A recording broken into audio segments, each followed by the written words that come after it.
আমি উজ্জ্বল ভট্টাচার্য, শারীরিক প্রতিবন্ধী ব্যক্তি।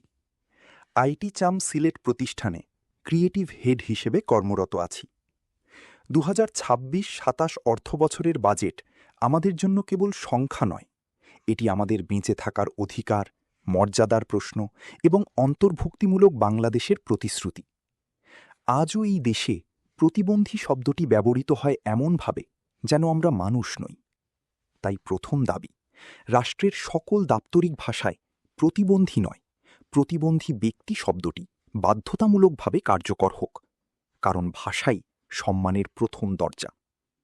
দ্বিতীয়ত, আমাদের জন্য আলাদা একটি অধিদপ্তর গঠন করা হোক, যেখানে নীতি নির্ধারণ থেকে বাস্তবায়ন সবখানেই থাকবে আমাদের নিজস্ব কণ্ঠ।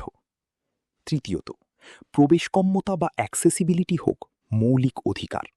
মসজিদ, মন্দির, গির্জা থেকে শুরু করে প্রতিটি সরকারি বেসরকারি প্রতিষ্ঠান সবখানে নিশ্চিত হোক সমান প্রবেশাধিকার। ইবাদত, কাজ, শিক্ষা কোনো কিছুতেই যেন আমরা বঞ্চিত না হই। চতুর্থত, প্রতিবন্ধী ব্যক্তিদের মাসিক ভাতা বাস্তবতার সাথে সামঞ্জস্যপূর্ণভাবে বৃদ্ধি করা হোক, যেন তা দয়া নয়, সম্মানজনক জীবনযাপনের সহায়ক শক্তি হয়।